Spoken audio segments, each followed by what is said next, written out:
Good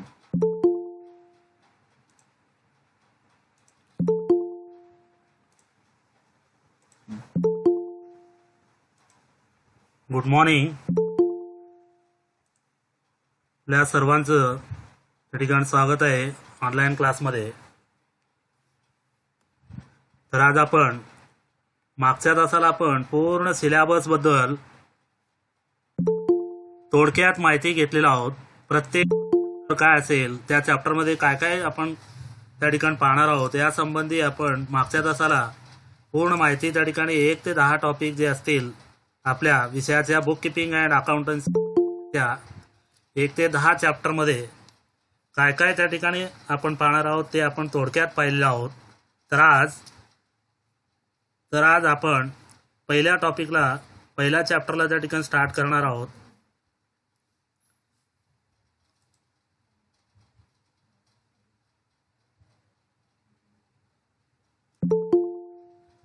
तर पहिलं chapter आहे introduction to book keeping and accountancy. Book keeping and accountancy यामध्ये इंट्रोडक्शनमध्ये आता या book keeping and accountancy introduction to book keeping and accountancy म्हणजे काय, बुक किपिंग अँड अकाउंटन्सीचा ओळख आपण पाहणार आहोत. तर ओळख करून घेणार आहोत. त्या ओळखमध्ये त्या ठिकाणी काय प्रस्तावनामध्ये इंट्रोडक्शनमध्ये काय सांगितलेलं आहे पहा की त्या ठिकाणी book keeping is related with recording of business transactions. आता book keeping is related with recording of business transaction म्हणजे काय, एखादा व्यवसाय असेल किंवा व्यापार असेल त्या व्यापारासंबंधी किंवा त्या एखाद्या दुकानात त्या ठिकाणी झालेले जे काही व्यवहार असतील त्या व्यवहारांची नोंदी संबंधी जे त्या ठिकाणी आपण पाहणार आहोत त्याला बुक किपिंग असं म्हटलं जातं. किंवा जमा खर्च जे करायचं असेल एखाद्या शॉपमध्ये असेल किंवा एखाद्या किराणा दुकानामध्ये त्या ठिकाणी झालेल्या व्यवहारांची नोंदी जे असतील त्या नोंदी रेकॉर्ड करण्याला त्या ठिकाणी बुक किपिंग असं म्हटलं जातं. तर म्हणजेच रेकॉर्डिंग ट्रान्झॅक्शन व्यवहाराशी संबंधित जे काय त्या ठिकाणी रिलेटेड जे काय संबंधित व्यवहाराशी संबंधित जे ट्रान्झॅक्शन असतील त्या ट्रान्झॅक्शनचा रेकॉर्ड नोंदी करणं म्हणजेच बुक किपिंग असं म्हटलं जातं. आता पुढं काय सांगितलेलं आहे, business enterprise and other organization deal in activities which involve exchange of money or money's worth. म्हणजे या बिझनेस व्यवहारामध्ये की या व्यवसायामध्ये त्या ठिकाणी काय व्यवसाय असेल किंवा व्यवसाय संघटनेमध्ये ज्या ॲक्टिव्हिटीज होतात ज्या कार्य होतात त्या कार्यामध्ये त्या ठिकाणी काय की कशाची अदलाबदल होत असते तर मनी म्हणजे पैशाचा आणि पैशाच्या मूल्यात एखाद्या वस्तूची त्या ठिकाणी काय देवाणघेवाण होत असते. अशा ॲक्टिव्हिटीज त्या ठिकाणी बिझनेस एंटरप्राइजमध्ये किंवा एखाद्या दुकानात त्या ठिकाणी आपण पाहत असतो. आणि या सगळ्या all these activities are recorded for the purpose of taking important decisions as to whether the activity feasible or profitable and are to be continued or not. म्हणजे एकंदरीत या ॲक्टिव्हिटीज ज्या असतात किंवा या कार्य जे असतात ते केलेल्या कार्यावरून त्या ठिकाणी काय त्या व्यवसायात किती नफा किंवा किती तोटा झालेला असेल आणि आपण करत असलेले जे काही ते आपल्याला अनुकूल आहे का किंवा त्याचबरोबर त्या ठिकाणी कंटिन्यू ठेवायचं आहे का यासाठी त्या ठिकाणी काय रेकॉर्ड केल्यानंतर त्या ठिकाणी व्यापारी जो असेल तो व्यापारी त्या ठिकाणी डिसिजन घेत असतो किंवा त्याचबरोबर निर्णय घ्यायला त्याला मदत होत असते. जर रेकॉर्डच नाही केलं तर अशा वेळी त्या व्यवसायात त्या ठिकाणी किती नफा झालेला आहे किती त्या ठिकाणी तोटा झालेला असेल किंवा किती त्या ठिकाणी काय येणं असेल किंवा देणं असेल हे कळत नाही. त्यामुळं त्या ठिकाणी निर्णय घेऊ तो शकत नाही. म्हणून रेकॉर्डिंग करणं हे महत्त्वाचं आहे. आणि त्याचबरोबर या रेकॉर्डिंग केल्यानंतर इन्फॉर्मेशन जे असेल information about the business and the organisation is required not only by the proprietor and managers of the business and other organisations but also to various other stakeholders such as government, investors, customer, employees and researchers. म्हणजे हे record केल्यानंतर जी काही माहिती मिळतं त्या माहितीच्या आधारे तो माहिती जो असेल तो माहिती वेगवेगळ्या संस्थेला त्या ठिकाणी काय त्याचा उपयोग होत असतो.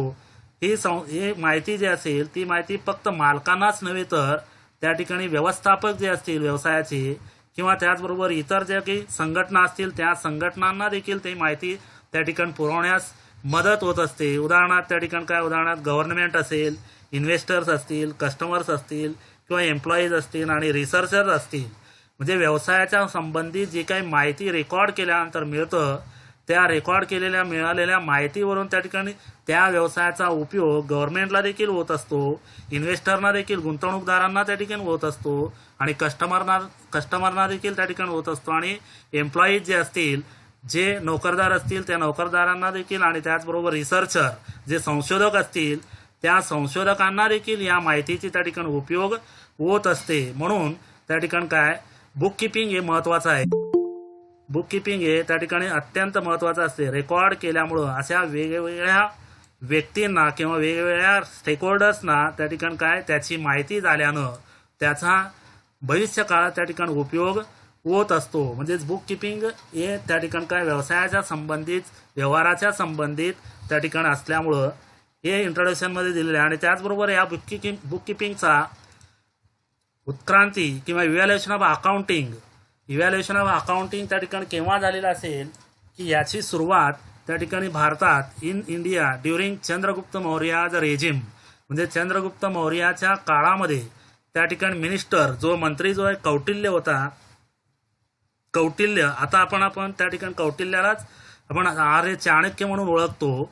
आणि या आर्य चाणक्यानं त्या ठिकाणी काय, त्यात एक पुस्तक लिहिलेले आहे. तर पुस्तकाचा त्या ठिकाणी अर्थशास्त्र या पुस्तकात त्या ठिकाणी व्यवसायासंबंधी त्या ठिकाणी काय, अकाउंटिंग किंवा रेकॉर्ड कसं मेंटेन करायचा यासंबंधी अर्थशास्त्र या पुस्तकात चंद्रगुप्त मौर्याच्या काळामध्ये त्या ठिकाणी त्या राज्याच्या कौटिल्य हा मंत्री, म्हणजे आपण चाणक्य मी शब्द ऐकतो, जो आर्य चाणक्य जो आहे त्यालाच कौटिल्य असं म्हटलं जातं. त्यानं अर्थशास्त्र हा पुस्तक लिहिलेलं आहे.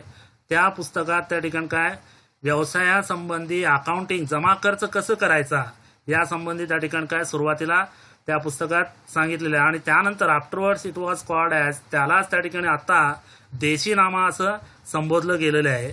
आणि त्याचबरोबर हे झालं आपल्या भारतात. त्यानंतर एन्शंट काळात in earlier time of civilisation accounting was done by the agents and who managed the properties of wealthy people, म्हणजे त्या ठिकाणी प्राचीन काळात त्या ठिकाणी अकाउंटिंग किंवा जमा खर्चाची नोंद जी असेल ते एजंटामार्फत किंवा जे प्रॉपर्टीज मोठमोठे त्या ठिकाणी काय संपत्ती असणारे जे काही राजे किंवा लोक असतील त्या लोकांची त्या ठिकाणी त्या संपत्तीची नोंद ठेवण्यासाठी त्या ठिकाणी एजंट्स हा त्या ठिकाणी नेमणूक केला जायचा.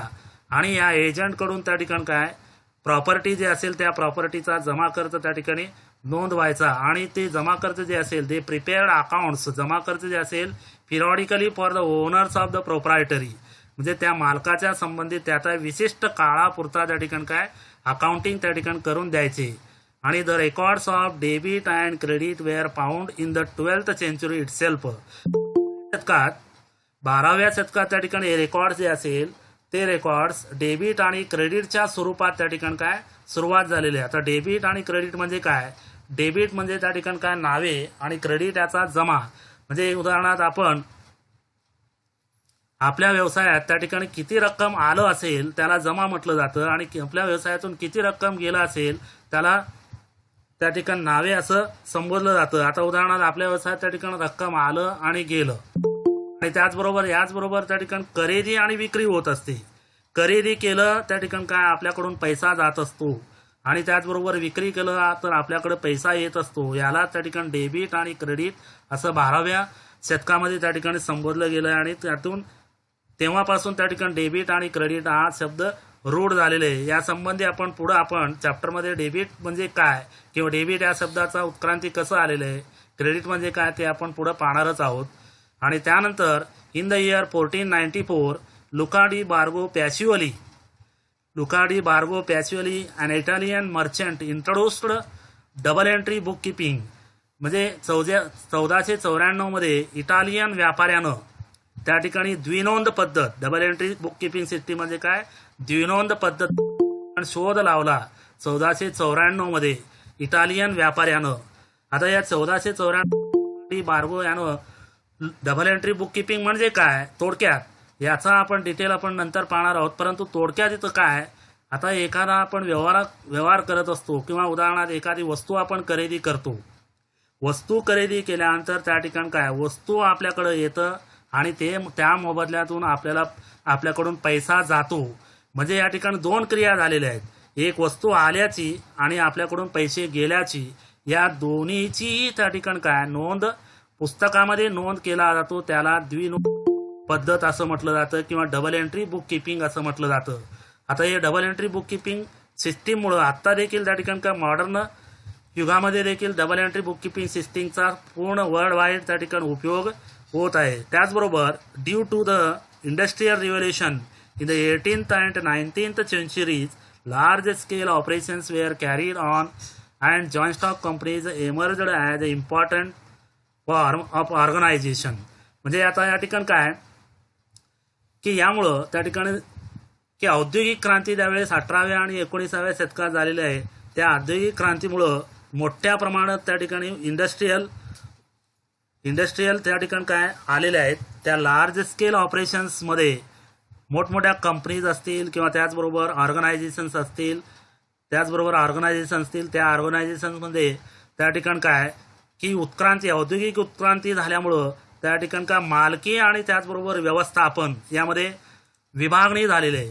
या अगोदर औद्योगिक क्रांतीच्या अगोदर त्या ठिकाणी काय मालकी आणि त्याचबरोबर मॅनेजमेंट एकाच व्यक्तीकडून त्या ठिकाणी पाहिला जायचा, परंतु औद्योगिक क्रांती झाल्यानंतर की त्या ठिकाणी काय मोठमोठ्या कंपनीज त्या ठिकाणी अस्तित्वात आल्या आणि त्याचबरोबर मागणीपूर्व उत्पादन त्या ठिकाणी सुरुवात झाली. या मागणीपूर्व उत्पादनाला त्या ठिकाणी काय बाजारपेठ मिळवण्यासाठी मालक आणि त्याचबरोबर व्यवस्थापन असे दोन विभाग त्या ठिकाणी पाडल्या गेल्या आणि त्याचबरोबर व्यवस्थापन जे विभाग असेल त्या व्यवस्थापनाकडून या सगळ्या क्रिया ज्या असतील बाजारपेठेच्या त्या क्रिया त्या ठिकाणी पार पाडण्यात आल्या. म्हणून त्या ठिकाणी एकंदरीत की अशा पद्धतीनं त्यामुळं मालक आणि त्याचबरोबर व्यवस्थापन वेगळं असल्यामुळं की त्या ठिकाणी मोठ्या प्रमाणात व्यवसाय झाल्यानंतर त्याचा त्या ठिकाणी जमा खर्च जे असेल फायनान्शियल अकाउंटिंग जे असेल ते अकाउंटिंग या डबल एंट्री बुकिंग प्रमाणे त्या ठिकाणी अस्तित्वात आलेलं. आणि त्याचबरोबर 20व्या शतकात in the 20th century the need of analysis of financial information for managerial decisions making caused emergence of management accounting as a separate branch of accounting. म्हणजे 20व्या शतकात त्या ठिकाणी काय की एकंदरीत हे व्यवसाय मोठ्या प्रमाणात होत असल्यामुळं की जे काय आर्थिक देवाणघेवाण जे असेल आर्थिक देवाणघेवाण किंवा त्याचबरोबर त्या ठिकाणी काय व्यवस्थापकीय डिसिजन त्या ठिकाणी घेण्यासाठी की एकंदरीत याचा मॅनेजमेंट अकाउंटिंग म्हणून एक ब्रँच त्या ठिकाणी अस्तित्वात आलं. त्याचबरोबर though the accounting was individual centric in the initial stage of evaluation of accounting, it has gradually developed in social responsibility accounting in 20th century. 21व्या शतकात त्या ठिकाणी काय एकंदरीत सामाजिक जबाबदारीतून त्या ठिकाणी अकाउंटिंगकडे पाहण्याचा दृष्टिकोन सुरुवात झालेला आहे आणि त्यामुळं त्या ठिकाणी काय की त्याचा रिझल्ट की त्या ठिकाणी काय व्यापार जगतात की अनेक प्रकारचे विकास आपण सध्या पाहत आहोत. आणि त्याचबरोबर आता की त्या ठिकाणी हे झालं की इंट्रोडक्शन आणि त्याचबरोबर इव्हॅल्युएशन म्हणजे अकाउंटिंगचा उत्क्रांती कशी झालेली आहे ते आपण थोडक्यात पाहिलेले आहे. त्यानंतर की त्या ठिकाणी मिनिंग डेफिनेशन म्हणजे व्याख्या बुक किपिंग अँड अकाउंटन्सीचा त्या ठिकाणी व्याख्या काय सिंपल मध्ये meaning in simple words book keeping means recording of business transaction in the books of accounts in a systematic way. म्हणजे आता या ठिकाणी काय बुक किपिंग याचा अर्थ काय तर नोंदीची जी काही क्रिया असेल बिझनेस व्यवसायाचे ट्रान्झॅक्शन व्यापारी ट्रान्झॅक्शनची नोंद एका विशिष्ट अशा शास्त्रीय पद्धतीनं किंवा सिस्टमॅटिक पद्धतीनं त्या ठिकाणी रेकॉर्ड करण्याच्या क्रियेला बुक किपिंग असं म्हटलं जातं. आणि त्याचबरोबर या सिस्टमॅटिक पद्धतीनं रेकॉर्ड करण्याच्या क्रियेला बुक किपिंग म्हटलं जातं. All the monetary transaction are recorded date wise. आता या बुक किपिंगमध्ये सगळे मॉनिटरी ट्रान्झॅक्शन म्हणजे काय पैशाच्या संबंधित जे व्यवहार झालेले असतील. मॉनिटरी म्हणजे काय पैशाच्या संबंधित जे व्यवहार झालेले आहेत त्या व्यवहारांची नोंद डेट वाईज तारखेनुसार त्या ठिकाणी काय रेकॉर्ड केलं जात असल्यामुळं ॲक्युरेट त्यामध्ये अचूकता त्या ठिकाणी आपल्याला दिसतं आणि याचा रिझल्ट जो असेल तो रिझल्ट वर्षाच्या शेवटी आपल्याला अचूकपणे त्या ठिकाणी आपल्याला दाखवता येतं.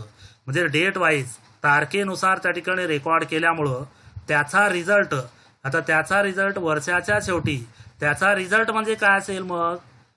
आता एखादा व्यापारी त्या ठिकाणी व्यवसाय करत असताना फक्त व्यवसायच करायचा का, मग त्याचा रिझल्ट काय कशात मोजला जातो, तर त्याचा रिझल्ट हा नफा किंवा तोट्यात मोजला जातो. आणि हा नफा जो असेल तो नफा at the end of the accounting year म्हणजे फायनान्शियल इयर जे असेल, आता अकाउंटिंग इयर जो असेल 12 महिन्याचा त्या ठिकाणी अकाउंटिंग इयर असतो.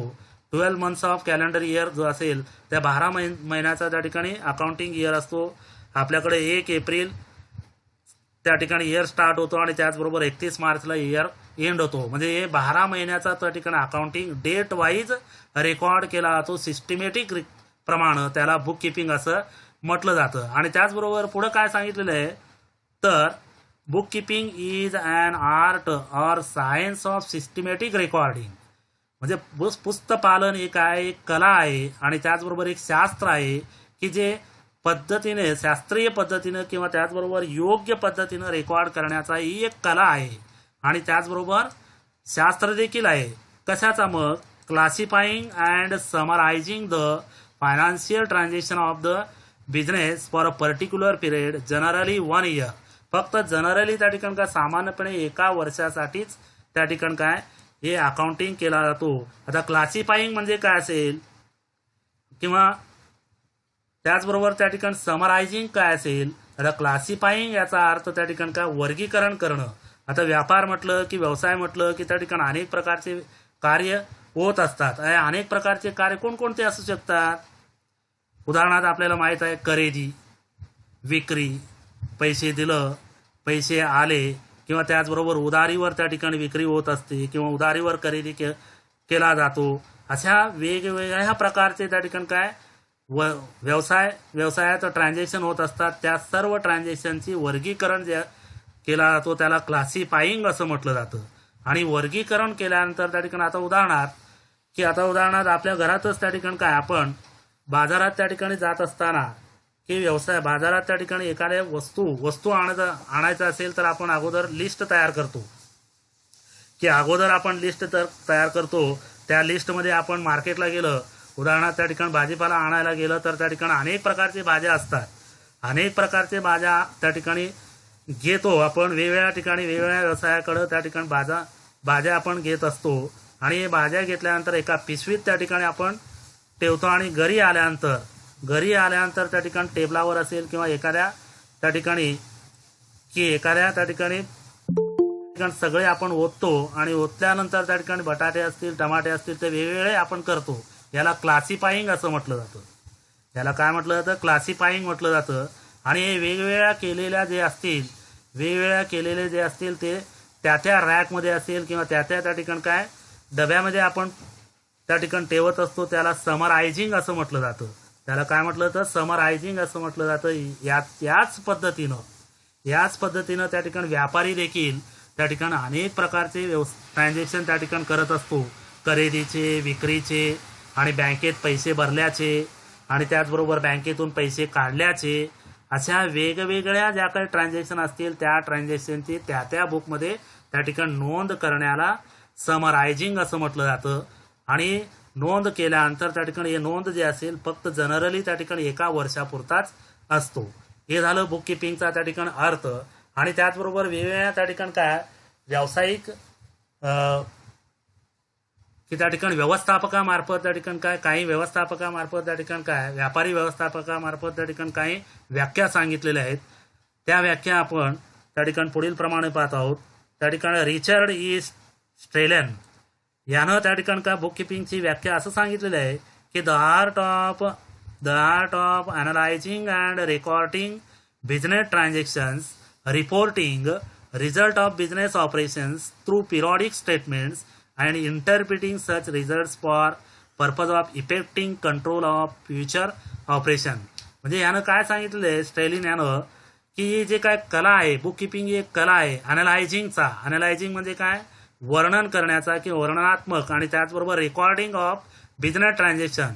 रेकॉर्डिंग बिझनेस ट्रान्झॅक्शन म्हणजे बिझनेस ट्रान्झॅक्शन जे व्यापारी व्यवहार असतील त्या व्यापारी व्यवहारांची नोंद आणि त्याचबरोबर नोंद केल्यानंतर त्याचा विश्लेषणात्मक त्या ठिकाणी रिपोर्टिंग तयार करणं. आता रिपोर्टिंग जे असेल ते रिपोर्टिंग म्हणजेच रिझल्ट जो असेल तो रिझल्ट त्या ठिकाणी काय एका विशिष्ट पिरियडचा असतो आणि त्या विशिष्ट पिरियडमध्ये त्या ठिकाणी झालेले जे काय ट्रान्झॅक्शनची नोंद केल्यानंतर स्टेटमेंट किंवा पत्रक निघतं आणि त्या पत्रकावरून त्या ठिकाणी काय आपण विश्लेषण करू शकतो, अनालायझिंग करू शकतो आणि त्याचबरोबर त्याची माहिती त्या ठिकाणी काय की हे जे काय असेल प्रत्येक व्यवहाराची नोंद केल्यामुळं त्याचा परिणामकारकता जो असेल तो आपल्याला भविष्य काळात त्या ठिकाणी चालवला गेलेल्या त्या ठिकाणी काय एखादा कार्य जो असेल किंवा पुढं आपण जे काय डिसिजन घेतो त्या डिसिजनला हे स्टेटमेंट त्या ठिकाणी काय पूरक किंवा इफेक्टिव्ह आपल्याला मदत होत असतात.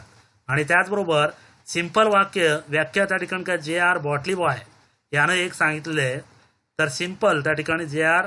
बॉटली बॉय याच्या मते त्या ठिकाणी book keeping is an art of business dealing in a set of books. याच्यामध्ये त्या ठिकाणी काय एका वाक्यामध्ये तो सांगितलेलं आहे की पुस्तपालन ही एक कला आहे. कशाची कला आहे तर त्या ठिकाणी काय जे काय बिझनेस असतील व्यापार असतील त्या व्यापाराची त्या ठिकाणी काय नोंदी करण्याची एक कला आहे आणि त्याचबरोबर व्यापाराची नोंदी करणं जे असेल वेगवेगळ्या पुस्तकात त्या ठिकाणी नोंद केला जातो in a set of books.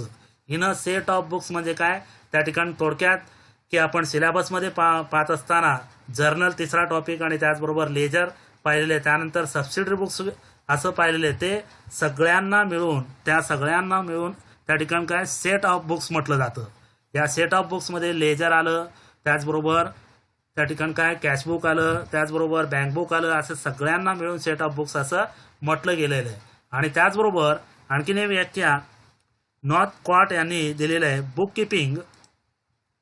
Bookkeeping is an art of recording in the books of accounts the monetary aspects of commercial or financial transactions.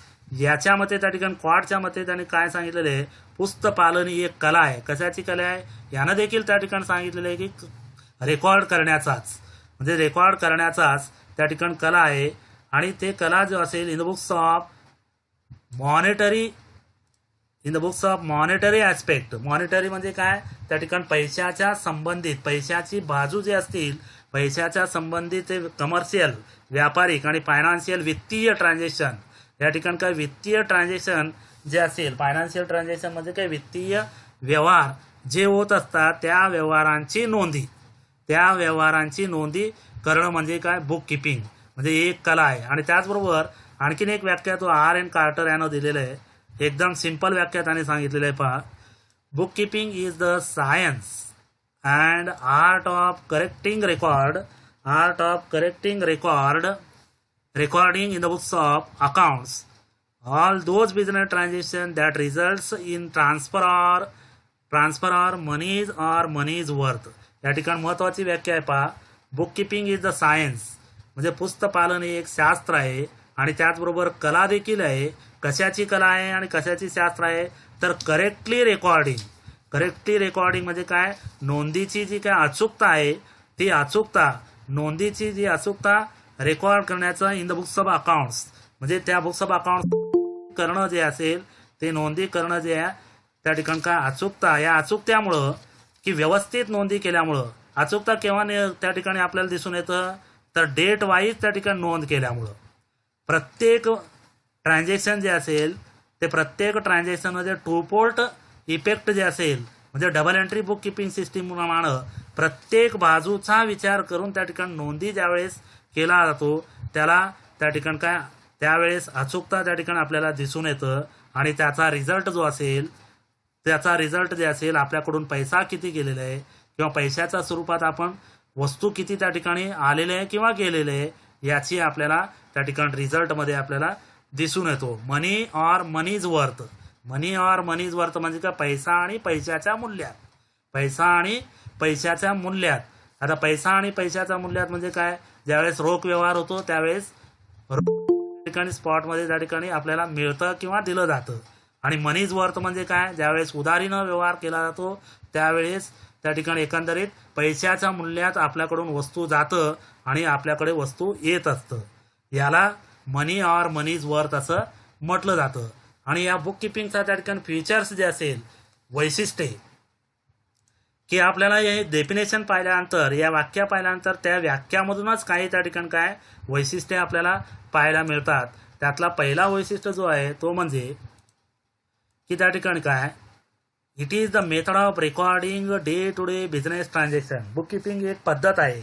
Book keeping एक पद्धत आहे. कशाची पद्धत आहे तर नोंदी करण्याचा, डे टू डे, दररोजचा दैनंदिन व्यापारी व्यवहारांची नोंद करण्याची एक पद्धत आहे. दैनंदिन व्यापारी व्यवहारांची नोंद करण्याची एक पद्धत आहे. आणि त्याचबरोबर दुसरं, only financial transactions are recorded. आता यामध्ये हे महत्वाचं आहे पहा, only financial transactions are recorded. आता ओनली फायनान्शियल म्हणजे काय, की जे काही वित्तीय व्यवहार जे असतील, त्या वित्तीय व्यवहारांचीच नोंद यामध्ये होत असतं. मग वित्तीय व्यवहाराव्यतिरिक्त आणखीन काय व्यवहार असतील, मग आता आणखीन काही व्यवहार काय, उदाहरणार्थ एखाद्या व्यक्तीकडून त्या ठिकाणी का व्यापाऱ्याला गिफ्ट म्हणून एखादी वस्तू आली, गिफ्ट म्हणून वस्तू आल्यानंतर त्या ठिकाणी काय, त्या ठिकाणी पैशाचा संबंध आलं का, गिफ्ट भेट म्हणून आलं म्हणजे याला व्यवहार म्हटलं जात नाही, म्हणून त्या ठिकाणी काय त्याची नोंद केला जात नाही. किंवा एखाद्या व्यक्तीला आपण त्या ठिकाणी काय, आपण भेट म्हणून एखादा गुलाब पुष्प दिलं असेल तर अशा वेळी त्या भेटीचा त्या ठिकाणी काय व्यवहाराशी संबंध नसतो. असे जे काय फक्त आणि फक्त त्या ठिकाणी काय, की खरेदी आणि विक्री होत असताना जे पैसा गेला असेल किंवा पैसा आला असेल किंवा एखाद्या व्यक्तीला उसने पैसे दिले असेल किंवा उसने पैसे आणला असेल किंवा बँकेतून पैसे काढला असेल, बँकेत पैसे डिपॉझिट केले असेल, याचीच नोंद त्या ठिकाणी काय बुक्स ऑफ अकाउंटमध्ये होत असतो. एखाद्या व्यक्तीकडून त्या ठिकाणी आपल्याला भेट म्हणून एखादी वस्तू आली असेल तर अशा वेळी त्याची नोंद होत नाही. त्याला नॉन मॉनिटरी ट्रान्झॅक्शन असं म्हटलं जातं. याबद्दल आपण डिटेल नंतर पाहणारच आहोत. आणि त्यानंतर तिसरं त्या ठिकाणी काय वैशिष्ट्य फीचर्स आहे, all records are prepared for a specific period which are useful for future references.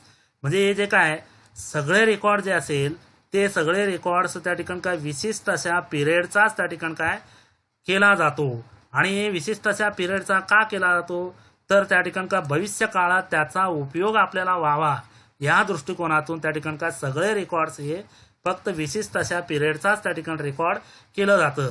आता विशिष्ट असा पिरियड त्या ठिकाणी काय बंधन काय असेल, म्हणजे वेगवेगळ्या वर्षी त्या ठिकाणी वेगवेगळे पुस्तकं त्या ठिकाणी काय आपल्याला मेंटेन करता येतं आणि त्याच्या वर्षाचा किती त्या ठिकाणी रेकॉर्ड झालेले त्याची नोंद आपल्याला लगेच आपण भविष्य काळात या वर्षात किती आपल्याला नफा झालेला असेल, किती त्या ठिकाणी तोटा झालेला असेल किंवा किती देणं असेल हे आपल्याला लगेच त्या ठिकाणी शोधता येतं. आणि फ्युचरमध्ये त्या ठिकाणी त्याचा रेफरन्स म्हणून किंवा भविष्य काळात त्याचा संदर्भ म्हणून आपल्याला उपयोग करता येतं. म्हणून बुक किपिंगचा हा एक वैशिष्ट्य आपल्याला सांगता येतं. आणि त्याचबरोबर records of transactions are based on rules and regulations. म्हणजे हे रेकॉर्ड्स जे असतील ते रेकॉर्ड्स झालेले ट्रान्झॅक्शन जे असेल, ट्रान्झॅक्शनची नोंद जे असेल ते नोंद विशिष्ट अशा नियमानं किंवा त्याचबरोबर रेग्युलेशन प्रमाणे त्या ठिकाणी नोंद करणं आवश्यक आहे. आता उदाहरणार्थ त्याची देखील वेगळी पद्धत आहे. ती पद्धत जी असेल त्या पद्धतीनं रेकॉर्ड केल्यासच आपल्याला त्या ठिकाणी बिझनेसचा रिझल्ट आपल्याला पाहायला मिळतो. कसाही त्या ठिकाणी रेकॉर्ड केलं तर त्याचा रिझल्ट आपल्याला त्या ठिकाणी शोधता येत नाही किंवा सांगता येत नाही. म्हणून त्याचा हे ट्रान्झॅक्शन नोंद करण्याची एक पद्धत आहे किंवा एक नियम आहेत. ते नियम जे असतील ते नियम आपल्याला पुढं त्या ठिकाणी काय की दुसऱ्या टॉपिकमध्ये पूर्णपणे नियम दिलेले आहेत. त्या नियमानुसारच त्या ठिकाणी रेकॉर्ड करणं आवश्यक आहे. ते नियम त्या ठिकाणी उदाहरणार्थ आलं असेल की उदाहरणार्थ जमा झाले असेल, जमा एका साईडला किंवा त्याचबरोबर त्या ठिकाणी आपल्याकडून पैसे गेले असतील, नावे एका बाजूला, असे वेगळे बाजू त्या ठिकाणी केला जातो. ते बाजू कशा पद्धतीने केले जातात ते आपण दुसऱ्या टॉपिकमध्ये पाहणार आहोत. आणि त्याचबरोबर पुढचं वैशिष्ट्य म्हणजे it is an art of recording business transactions scientifically. म्हणजे ही एक कला आहे. रेकॉर्ड करण्याची एक शास्त्रीय पद्धतीनं रेकॉर्ड करण्याची एक कला आहे. शास्त्रीय पद्धत म्हणजे काय की उदाहरणार्थ त्या ठिकाणी काय आपण शास्त्रामध्ये त्या ठिकाणी की एखादा संशोधन किंवा एखादा गोष्ट जे असेल ते गोष्ट आपण केव्हा मानतो त्याचा सिद्धांत मांडला जातो आणि त्या सिद्धांतानुसार त्या ठिकाणी काय, उदाहरणार्थ आपल्याकडे चेंडू जे असेल ते चेंडू त्या ठिकाणी काय वर फेकल्यानंतर ते खाली येतच असतो. हे केव्हा सिद्ध झालेले, गुरुत्वाकर्षण नाणं त्या ठिकाणी सिद्ध झाल्यानंतर, सिद्धांतानुसार त्या ठिकाणी सिद्ध झाल्यामुळं त्या ठिकाणी काय की ते आपण मानतो. त्याच पद्धतीनं रेकॉर्डिंग ट्रान्झॅक्शनचे रेकॉर्ड देखील हे सायंटिफिकरित्या त्या ठिकाणी काय, कोणत्या पद्धतीनं त्या ठिकाणी रेकॉर्ड करायचा हे देखील त्या ठिकाणी सायन्सरित्या त्या ठिकाणी प्रूव्ह झालेलं आहे. आणि त्यानंतर आता हे झाले फ्युचर्स, बुककीपिंगचे पुस्तपालनाचे हे वैशिष्ट्ये झालेत. आणि त्याचबरोबर पुस्तपालन करण्याचा त्या ठिकाणी ऑब्जेक्टिव्ह काय असेल, पुस्तकं ठेवण्याचे उद्देश काय असतील, पुस्तकं ठेवण्याचे उद्देश काय, objective of book keeping. Objective of book keeping म्हणजे पुस्तपालनाचे त्या ठिकाणी काय उद्देश काय असतील. त्यामध्ये उद्देशमध्ये त्या ठिकाणी पहिलं दिलेलं आहे, the main objective of book keeping is to keep a complete and accurate record of all the financial transaction in a systematic, orderly and logically manner. म्हणजे आता या ठिकाणी काय बुक किपिंग ठेवण्याचा मेन उद्देश, मूळ उद्देश काय असेल तर त्या ठिकाणी काय की टू कीप कम्प्लीट म्हणजे संपूर्ण, आणि त्याचबरोबर ॲक्युरेट म्हणजे अचूकता. कशाची अचूकता, त्या ठिकाणी फायनान्शियल जे काही झालेले वित्तीय व्यवहार असतील त्या वित्तीय व्यवहारांची नोंद, पूर्ण नोंद, आणि त्याचबरोबर सिस्टमॅटिक प्रमाण, पद्धतशीर प्रमाण, ऑर्डरली याचा अर्थ काय, डेट वाईज नुसार, क्रोनॉलॉजिकल ऑर्डर किंवा दिनांकानुसार काय नोंद करण्याच्या पद्धतीला हे देखील एक तर्कशास्त्र पद्धतीनं प्रमाण त्या ठिकाणी नोंद केला जातो. म्हणून त्या ठिकाणी काय मेन उद्देश काय, बुक किपिंग ठेवण्याचा मागचा उद्देश काय असेल, पूर्णपणे रेकॉर्ड होत असतो आणि त्यामुळं अचूकता आपल्याला दिसत असतं आणि अचूकता आपल्याला पाहायला मिळतं. म्हणून बुक किपिंग ठेवण्याचे त्या ठिकाणी उद्देश आहेत. त्यानंतर आता दुसरं त्या ठिकाणी काय उद्देश म्हणजे, दुसरं या ठिकाणी उद्देश जे आहे तो म्हणजे all the business transactions are to be recorded date wise and account wise. पहा आता मगाशी सांगितल्याप्रमाणे कम्प्लीट रेकॉर्ड म्हणजे काय, all the business transactions are to be recorded date wise, तारखेनुसार, आणि अकाउंट वाईज, तारखेनुसार आणि अकाउंट वाईज म्हणजे काय, आता अकाउंट वाईज याचा अर्थ काय, प्रत्येक खात्यानुसार. आता उदाहरणार्थ बँकेत पैसे भरलं, बँक अकाउंट, आणि बँकेतून पैसे काढलं कॅश अकाउंटला देखील त्या ठिकाणी कॅश आणि बँक अकाउंट हे दोन्ही आलं. त्याचबरोबर खरेदी परचेज, त्याचबरोबर विक्री सेल्स, म्हणजे असे अकाउंट वाईज. किंवा एखादा व्यक्तीकडून उधारी आणलं, एक्स या व्यक्तीकडून उधारी आणलं असेल एक्स अकाउंट, त्याचबरोबर वाय या व्यक्तीला विकलं असेल तर त्या ठिकाणी का वाय अकाउंट. म्हणजे असं प्रत्येक अकाउंटनुसार त्या ठिकाणी रेकॉर्ड त्या ठिकाणी करण्यासाठी त्या ठिकाणी काय बुक किपिंगचा उद्देश असतो. त्याचबरोबर तिसरं त्या ठिकाणी सांगितलेलं आहे तो म्हणजे book keeping serves as a permanent record of the monetary transaction of an enterprise business and it can be produced as an evidence whenever and wherever required. हे महत्वाचं आहे. पहा, बुक किपिंग सर्व्स पुस्तकं ठेवल्यानं त्या ठिकाणी कायमचा आपल्याकडे त्या ठिकाणी काय रेकॉर्ड उपलब्ध होतो, कायमचा परमनंट रेकॉर्ड. कशाचा, त्या ठिकाणी व्यवसायात झालेल्या त्या ठिकाणी पैशाच्या संबंधित व्यवहार, वित्तीय व्यवहार जे असतील, उद्योगांचा त्या ठिकाणी वित्तीय व्यवहार जे असतील त्या वित्तीय व्यवहारांची नोंद जे बुक किपिंगमध्ये केल्यामुळं कायमचा रेकॉर्ड आपल्याकडं असतो. आणि कायमचा रेकॉर्ड असल्यामुळं it can be produced as an evidence, म्हणजे ते त्या ठिकाणी काय पुरावा म्हणून आपण सादर करू शकतो केव्हाही कधीही, वेनेवर अँड वेरेवर रिक्वायर्ड, ज्या ठिकाणी केव्हाही कधीही कोणत्याही ठिकाणी आपल्याला त्या ठिकाणी ते मागणी असेल त्यावेळी आपण सादर करू शकतो. म्हणून त्या ठिकाणी काय मेन उद्देश बुक किपिंग ठेवण्याचा हा मेन आहे. Book keeping serves as a permanent record, कायमचा त्या ठिकाणी काय रेकॉर्ड असतो आणि त्याचबरोबर ज्या वेळी केव्हाही ते आपल्याला पुरावा म्हणून आपल्याला सादर करता येतं. आता केव्हा पुरावा म्हणून सादर करता येतं की ते पुढं आपल्याला दिलेलं आहे. पहा, त्या ठिकाणी सादर करता येतं. केव्हा सादर करता, उदाहरणार्थ त्या ठिकाणी व्यवहार होत असताना अनेक व्यापाऱ्याशी त्या ठिकाणी व्यवहार होत असतो आणि अनेक व्यापाऱ्याशी व्यवहार नेहमी होत असतो आणि कालांतरानं एखाद्या व्यापाऱ्याशी आणि त्याचबरोबर व्यावसायिक संस्थेची त्या ठिकाणी काय संबंध बिघडतात. तर अशा वेळी त्या ठिकाणी काय संबंध बिघडत असल्यामुळे त्यांच्यामध्ये डिस्प्यूट त्या ठिकाणी निर्माण होत असतात आणि डिस्प्यूट सोडवण्यासाठी किंवा दोघांच्या वतीने त्या ठिकाणी कोर्टात दावा दाखल होत असतो. अशा वेळी त्या ठिकाणी काय बुक्स आपण ठेवल्यामुळे इव्हिडन्स म्हणून त्या ठिकाणी पुरावा म्हणून सादर आपण करू शकतो. आणि त्याचबरोबर एखाद्या त्या ठिकाणी काय इन्कम टॅक्स डिपार्टमेंटमधून देखील आपल्याला माहिती त्या ठिकाणी विचारत असतात, गव्हर्नमेंटकडून देखील माहिती आपल्याला विचारत असतात. त्यावेळी पुस्तकं ठेवल्यामुळं आपल्याला माहिती लगेच आपल्याला सादर करू शकतो आपण केव्हाही कधीही. पुस्तकं ठेवण्यामागचा उद्देश हा महत्त्वाचा आहे. त्याचबरोबर चौथा आहे to know the profit or loss of the business during the financial year. पुस्तकं ठेवण्यामागचा उद्देश काय असेल, त्यामुळं आपल्याला त्या व्यवसायात झालेल्या ट्रान्झॅक्शनवरून किती नफा झाला किती तोटा झालं हे विशिष्ट त्या वित्तीय वर्षात आपल्याला माहिती होत असते, प्रॉफिट किंवा लॉसची. आणि त्याचबरोबर to know the total assets and liabilities of the enterprises. त्या उद्योगाचा त्या ठिकाणी काय एकंदरीत एकूण मालमत्ता किती आहे आणि त्याचबरोबर एकूण देणी किती आहेत ते आपल्याला केव्हा कळू शकतो, तर पुस्तक ठेवल्यामुळं.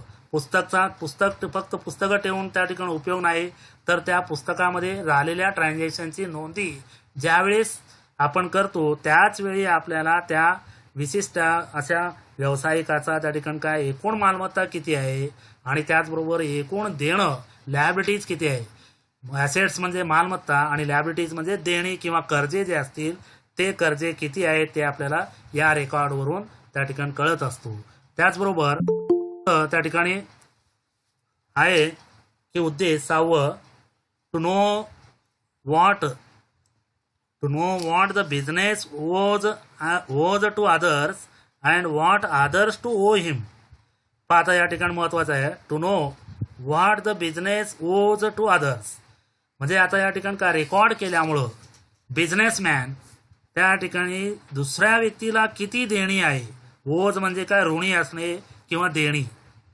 ओज याचा अर्थ काय ऋणी असणे किंवा देणी. दुसऱ्या व्यक्तीला किती देणं आहे आणि त्याचबरोबर व्हॉट अदर्स टू हिम त्याला दुसऱ्या व्यक्तीकडून त्या ठिकाणी किती येणं आहे हे देखील त्या ठिकाणी बुक्स ठेवल्यामुळं त्या ठिकाणी काय त्याला शोधता येत असतो.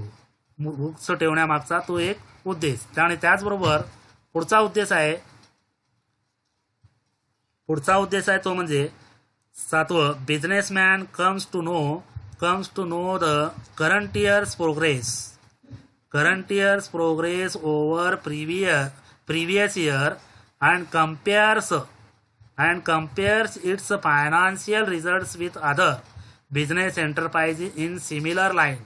आता एकाच प्रकारचे त्या ठिकाणी काय अनेक व्यावसायिक असतात, एकाच प्रकारच्या उद्योगामध्ये व्यावसायिक असतात. उदाहरणार्थ त्या ठिकाणी काय चादर त्या ठिकाणी तयार करण्याच्या व्यवसायामध्ये अनेक व्यावसायिक असतात आणि या अनेक व्यावसायिकांमध्ये ते एखाद्या व्यावसायिकाला त्या ठिकाणी काय आपल्या बिझनेसमध्ये त्या ठिकाणी किती त्या ठिकाणी काय एकंदरीत प्रगती आहे हे जाणून घेण्यासाठी त्याला त्या ठिकाणी काय त्यानं जे काही मेंटेन केलेले बुक्स त्या बुक्सवरून त्या ठिकाणी काय त्या व्यवसायाचा त्या ठिकाणी प्रोग्रेस किती आहे ते प्रोग्रेस मागच्या वर्षी बरोबर चालू वर्षाच्या त्या ठिकाणी फायनान्शियल इयर्समध्ये जे काय रिझल्ट आलेले आहे त्या रिझल्टशी कम्पॅरिझन करून त्या ठिकाणी काय शोधू शकतो की सिमिलर बिझनेसमध्ये म्हणजे एकसारखाच व्यवसायामध्ये त्याला नफा जास्त आहे आणि मला त्या ठिकाणी काय तोटा जास्त आहे किंवा मला त्या ठिकाणी तोटा कमी आहे किंवा नफा कमी आहे हे कसं त्या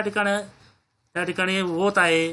तर अशा वेळी तो काय की त्या ठिकाणी एकंदरीत आपल्या करंट इयरचा प्रोग्रेस जे असेल मागच्या वर्षाचा प्रोग्रेस आणि त्याचा त्या ठिकाणी काय दुसऱ्या व्यावसायिकाचा तो काय त्या ठिकाणी काय मेंटेन करतो, कोणत्या पद्धतीने त्या ठिकाणी काय खर्च त्या ठिकाणी दाखवतो याच्यावरून त्या ठिकाणी काय एकंदरीत आपलं प्रगती आणि त्याचा प्रगती किती आहे केव्हा आपल्याला त्या ठिकाणी आपल्याला शोधता येतं किंवा आपल्याला सांगता येतं. तर बुक्स त्या ठिकाणी मेंटेन केल्यामुळं, बुक्स त्या ठिकाणी ठेवल्यामुळं. बुक्सच नाही ठेवल्यास त्या ठिकाणी आपल्या व्यवसायाचा प्रगती त्या ठिकाणी आपल्याला सांगता येत नाही. म्हणून बुक्स ठेवण्यामागचे हे उद्देश आहे. त्याचबरोबर त्या ठिकाणी काय इम्पॉर्टन्स ऑफ बुक किपिंग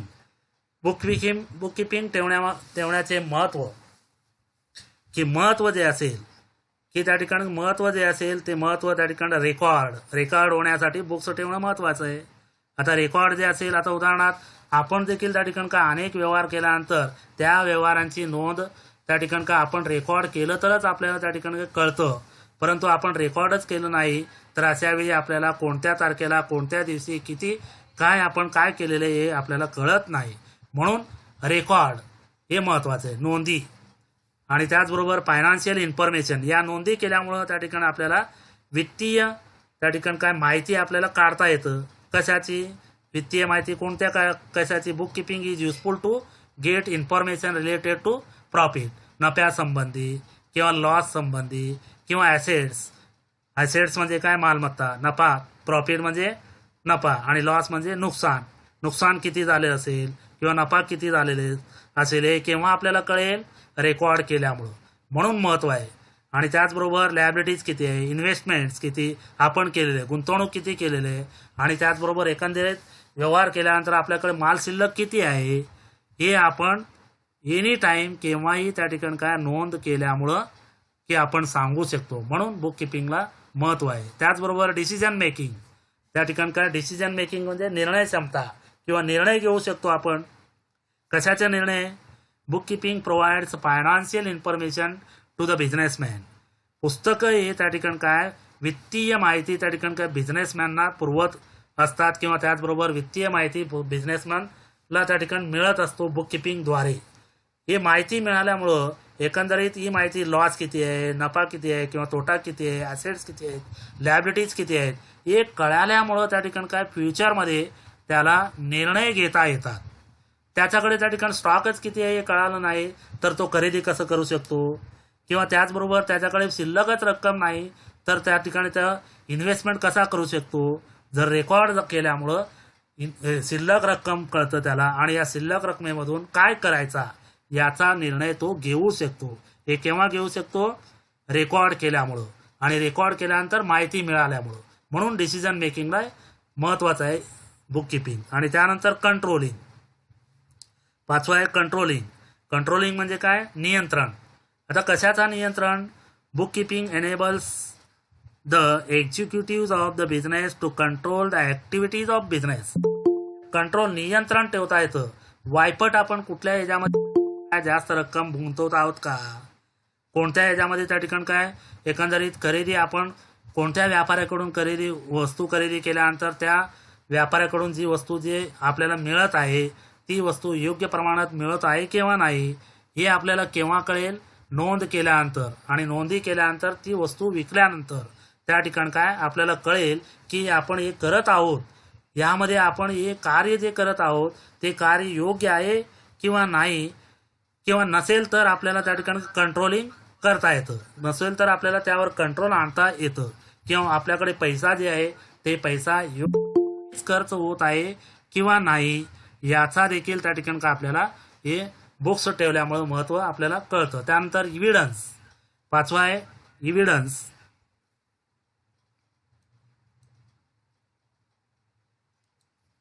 पाचवा आहे त्या ठिकाणी की इव्हिडन्स, पुरावा. आता हे पुरावा जे असेल ते पुरावा त्या ठिकाणी बुक्स ठेवल्यामुळं कोणते पुरावा आपल्याला मिळू शकतील, तर businessman needs financial evidence to be produced in the court of law in case of any disputes.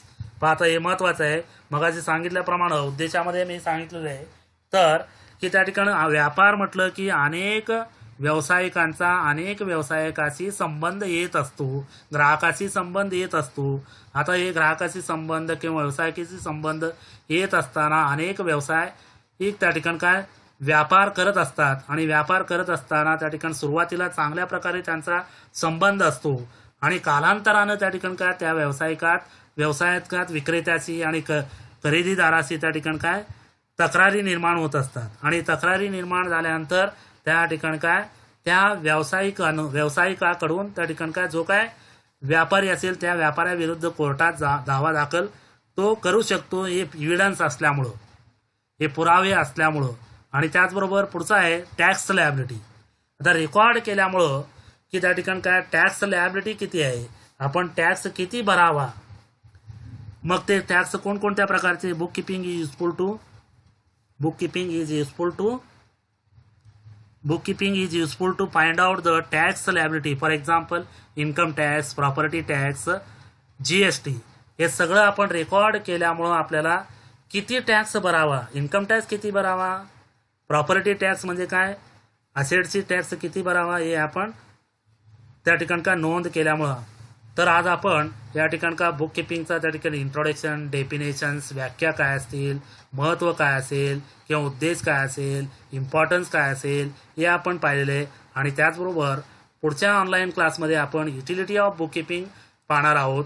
तर या टॉपिकमध्ये किंवा या आत्तापर्यंतच्या लेक्चरमध्ये जे काही आपल्याला अडचणी असतील ते आपण व्हॉट्सअपद्वारे किंवा मोबाईलद्वारे त्या ठिकाणी मला संपर्क साधू शकता.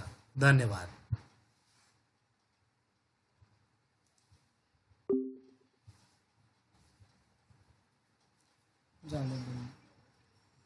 रेकॉर्ड झालं का?